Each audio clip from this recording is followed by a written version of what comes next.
je voulais évoquer l'aspect militaire de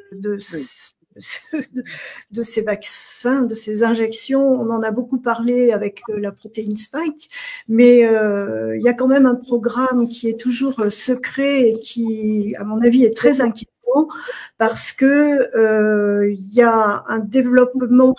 Je ne sais pas si vous le savez, Bill Gates a investi dans les moustiques maintenant pour rentrer en lutte contre la fièvre jaune, les encéphalites, etc.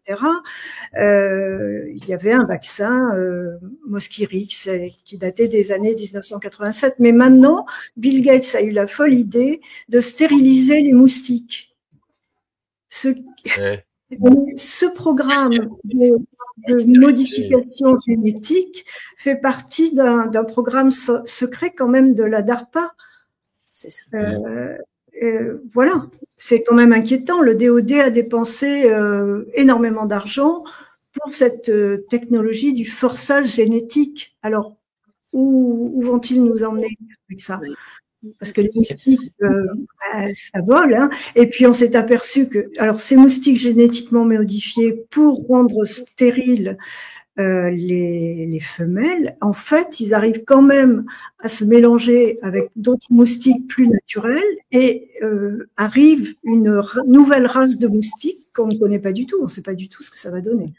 Et qui est plus résistante à tous les moyens de lutte. Ils en produit combien? Je ne me rappelle plus. C'est 55 millions par semaine. En Voilà. fait, l'usine financée par les Gates en Colombie, à Medellín, produit 55 millions d'insectes par semaine.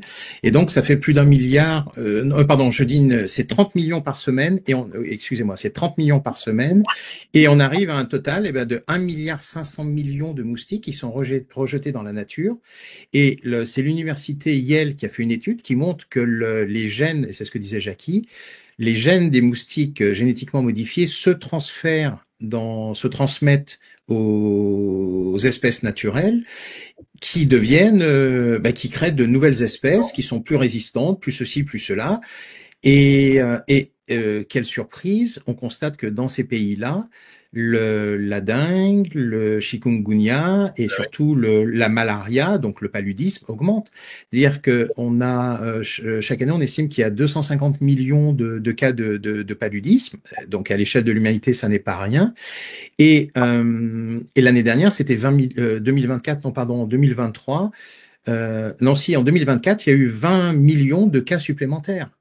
Et d'ailleurs, là encore une fois, on voit je sais pas si ça se dit, mais on va le dire, la mafiosité de l'OMS, puisque Bill Gates a investi dans les usines de moustiques.